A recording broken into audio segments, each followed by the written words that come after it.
नमस्कार दोस्तों, स्वागत है आप सभी का हमारे YouTube चैनल देव जी के ट्रिक्स में। तो दोस्तों यहाँ पर हिंदी साहित्य में पढ़ेंगे द्विवेदी युग, और इसके पहले जितने भी पार्ट आपके हिंदी साहित्य के हैं सभी आपको प्लेलिस्ट मिल जाएंगे। तो प्लेलिस्ट के माध्यम से सभी वीडियो देख भी सकते हैं। और रात 8:30 बजे यहाँ पर हिंदी का फुल टेस्ट कराया जाता है, तो रात 8:30 बजे हिंदी का फुल टेस्ट भी लगा सकते हैं। जब टेस्ट लगाएंगे तो आपको नए नए प्रश्न मिलेंगे, और नए नए प्रश्न जब मिलेंगे तो आपकी हिंदी और ज़्यादा मजबूत हो जाएगी। ठीक है, तो चलते स्टार्ट करते हैं। और अगर नए हैं तो चैनल को सब्सक्राइब भी करें और वीडियो को भी लाइक करें। चलिए, द्विवेदी युग। और द्विवेदी युग का आपका जो समय है वो आपका कितना है, तो आपका सन 1900 ईस्वी से लेके 1918 तक का जो समय है इसे द्विवेदी युग के नाम से जाना जाता है। यहाँ पर जो आपका पूछा जाने वाला प्रश्न है कि महाविशाल द्विवेदी जी के नाम पर इस युग का नाम पड़ा, जो कि आपका द्विवेदी युग। ये क्वेश्चन आपका बहुत बार पूछा गया है कि द्विवेदी युग का जो नामकरण हुआ है वो किसके नाम पर, तो आपके महाविशाल द्विवेदी के नाम पर हुआ है द्विवेदी युग। दूसरा पॉइंट आपका है कि द्विवेदी जी को ही खड़ी बोली हिंदी को यहाँ पर काव्य भाषा के रूप में प्रतिष्ठित करने का श्रेय दिया जाता है। अगर क्वेश्चन पूछे कि खड़ी बोली को काव्य भाषा के रूप में प्रतिष्ठित करने का श्रेय दिया गया है किसे, तो आपके द्विवेदी जी को दिया गया है। अगला पॉइंट आपका दिया गया है कि हिंदी कहानियों का वास्तविक विकास जो हुआ है वो आपके किस युग से, तो आपके द्विवेदी युग से ही हिंदी कहानियों का वास्तविक विकास हुआ है। नेक्स्ट पॉइंट आपका पूछा गया है कि द्विवेदी युग के प्रमुख कवि कौन से हैं, क्योंकि डायरेक्ट एग्जाम में क्वेश्चन पूछा जाता है कि कौन से कवि हैं जो द्विवेदी युग से संबंधित हैं, कौन से कवि हैं जो आपके छायावादी युग से हैं, तब आपको 1 नंबर आपको पूरा मिल जाता है। तो यहाँ पर आप देख सकते हैं जैसे आपके महाविशाल द्विवेदी हैं, ठीक है ना, चंद्रधर शर्मा गुलेरी, श्याम सुंदर दास, अयोध्या सिंह उपाध्याय, हरिऔध, मैथिली शरण गुप्त, ये आपके कह सकते हैं मुख्य रूप से आपके यहाँ पर कह सकते हैं कि आपके प्रमुख कवि हैं।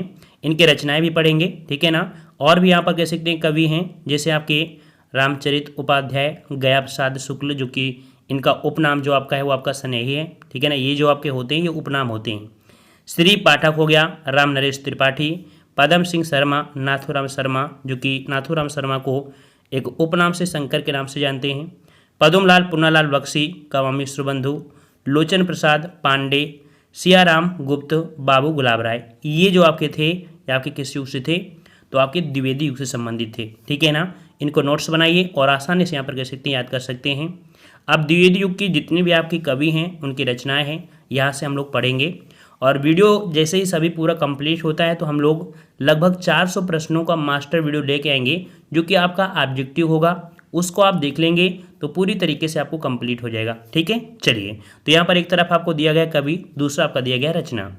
तो जिसके नाम पर रखा गया है तो सबसे पहले उन्हीं की पढ़ेंगे, जो कि आपके महाविशाल द्विवेदी। महाविशाल द्विवेदी की जो आपकी प्रमुख रचनाएं हैं तो आपकी कौन सी हैं, तो यहाँ पर काव्य मंजूषा, नागरी, सुमन, कन्याकुब्ज और अबला विलाप। अगला है अयोध्या सिंह उपाध्याय। तो अयोध्या सिंह उपाध्याय का ये जो आपका है ये आपका हमेशा पूछा जाता है। प्रिय प्रवास किसकी रचना है, अयोध्या सिंह उपाध्याय का है। और कह सकते हैं इनका उपनाम क्या है, तो आपका हरिऔध है। जब भी कोई उपनाम होता है तो हम हमेशा सिंगल उद्धरण चिन्ह का ही प्रयोग करते हैं, ठीक है, याद रहेगा। यहाँ पर याद रखिए जो प्रिय प्रवास है ये खड़ी बोली, ठीक है, खड़ी बोली हिंदी का प्रथम महाकाव्य है। क्वेश्चन आपसे पूछा जाएगा कि हिंदी खड़ी बोली का जो प्रथम महाकाव्य है वो आपका कौन सा है, तो आपका प्रिय प्रवास है, एक प्रकार का प्रबंध काव्य भी कह सकते हैं। अगला है यहाँ पर वैदेही वनवास। वैदेही वनवास क्या है, ये भी एक प्रबंध काव्य है। पारिजात, ये भी आपका किसका है, हरिऔध जी का है, जो कि प्रबंध काव्य है। चोखे चौपदे, ये और आपका प्रेम प्रपंच और आपका पद्य प्रसून, ये किसका है, तो आपके अयोध्या सिंह उपाध्याय का है। जो क्वेश्चन ज़्यादा पूछे गए हैं वो आपको ज़्यादा से ज़्यादा यहाँ पर हाईलाइट किए गए हैं ब्लैक से, ठीक है। अगले यहाँ पर देख लीजिए कि जो बहुत ही महत्वपूर्ण क्वेश्चन बनता है कि हरिऔध जी को एक पद दिया गया है कवि सम्राट, ठीक है ना। तो याद रखिए हरिऔध जी हिंदी साहित्य में, ठीक है, साहित्य जगत में कवि सम्राट की उपाधि से विभूषित किए गए हैं, क्योंकि डायरेक्ट क्वेश्चन पूछेगा कि कवि सम्राट किसे कहते हैं, तो आपके हरिऔध जी को कहा जाता है, ठीक है। अगले पॉइंट में आते हैं। पॉइंट आपका अगला है जो कि आपके कौन है, तो आपके मैथिली शरण गुप्त। मैथिली शरण गुप्त की बात करें तो इनकी जो आपकी प्रथम काव्य रचना है कौन सी है, तो प्रथम काव्य रचना आपकी कौन सी है, तो रंग में भंग, ठीक है। अगर क्वेश्चन पूछे कि मैथिली शरण गुप्त की इनमें से कौन सी रचना है जो प्रथम काव्य रचना है, तो आपकी कौन है, तो रंग में भंग है। दूसरा आपका जो पूछा जाता है, एक महाकाव्य पूछा जाता है, कौन सा? साकेत। साकेत क्या है? एक महाकाव्य है, किसका है? तो मैथिली शरणगुप्त का है साकेत। जय भारत, भारत भारती, जयद्रथ वध, यशोधरा, पंचवटी, त्रिपथगा और आपका झंकार। ठीक है, जिसमें से यहाँ पर आपका जयद्रथ वध भी बहुत बार पूछी गई है, जय भारत भी पूछी गई है, भारत भारती भी आपकी पूछी गई है और यशोधरा पूछी गई है। और ये जो आपकी पूछी गई है कई बार पूछा गया है, जयद्रथ वध। ठीक है, और ये तो आपकी अनगिनत बार पूछी गई है, ये तो सदाबहार वाला प्रश्न है, हमेशा आपका पूछा जाता है। ठीक है, अगला प्रश्न आपका दिया है नाथूराम, जिन्हें उपनाम दिया गया शंकर। इनकी जो आपकी रचना ज़्यादा नहीं पूछी जाती हैं, फिर भी यहाँ पर आप पढ़ सकते हैं कि आपको गर्वरंडा, ठीक है, गर्वरंडा, हर रहस्य, अनुराग रत्न, शंकर सरोज, शंकर सर्वस्व। ठीक है, इनकी ज़्यादा पूछी नहीं गई आपकी। ठीक है, एक यही आपको 1-2 बार पूछी गई है, वो इससे ज़्यादा आपकी नहीं मिली है। अगला है श्रीधर पाठक। श्रीधर पाठक की जो कि यहाँ पर है कौन सी? भारत गीत। ठीक है, श्रीधर पाठक की कौन सी है? तो यहाँ पर आपका भारत गीत हो गया। बाल विधवा जो कि एक कविता है, बाल विधवा की कविता आपकी है। जार्ज वंदना एक कविता है और आपका वनाष्ट। ठीक है, तो इसमें से जो आपको पूछा गया है वो आपकी कश्मीर सुषमा पूछा गया है। ये कश्मीर सुषमा किसकी है? तो आपके यहाँ पर किसकी?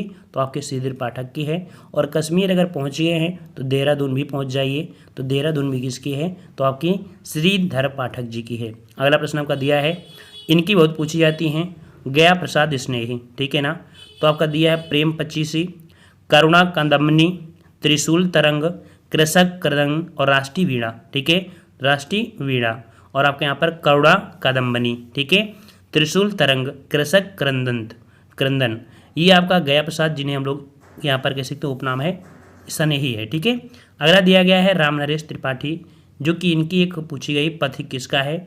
तो पथिक जो रचना है किसकी है? तो आपके राम नरेश त्रिपाठी का है। मिलन, स्वप्न और आपका मानसी किसका है? राम नरेश त्रिपाठी का है। तो इस प्रकार से हमने यहाँ पर कवर किया जो कि आपका द्विवेदी युग था। हम यहाँ पर छोटे छोटे पार्ट बना रहे हैं, क्योंकि ये कह सकते हैं अलग अलग पार्ट में बना देंगे तो आपको पढ़ने में ये भी नहीं होगा कि रचना हमने किस में पढ़ी थी। अगर आप कभी भूल भी गए तो थोड़ा बहुत तुक्का लगा के भी लगा सकते हैं, है ना। और कॉपी में नोट करने में भी आपको दिक्कत नहीं होगी, आसानी से इसका स्क्रीनशॉट ले सकते हैं और स्क्रीनशॉट लेके अपनी नोट्स भी बना सकते हैं। ठीक है ना।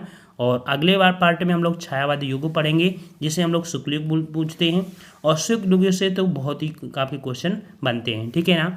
और उम्मीद है कि आपको पसंद आया होगा। डिस्क्रिप्शन बॉक्स में लिंक दे दी गई है जो कि आपकी प्लेलिस्ट की है, तो वहाँ से अदर वीडियो भी आप देख सकते हैं। ठीक है ना। और कह सकते हैं दोस्तों को भी आप शेयर करिएगा और वीडियो को लाइक भी करें। ठीक है ना। और यहाँ पर रात 8:30 बजे आप लोग जरूर आया करिए।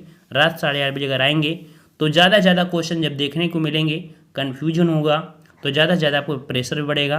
और ज़्यादा से ज़्यादा जब क्वेश्चन मिलेंगे, और क्वेश्चन वही होते हैं जो बार बार पूछे जाते हैं, तो ये समझिएगा आपको रटने की जरूरत नहीं पड़ेगी, ऑटोमेटिक आप रट जाएंगे। ठीक है। तो रात 8:30 बजे भूलिएगा मत, जरूर आया करिए। धन्यवाद सभी को। राधे राधे, राधे राधे।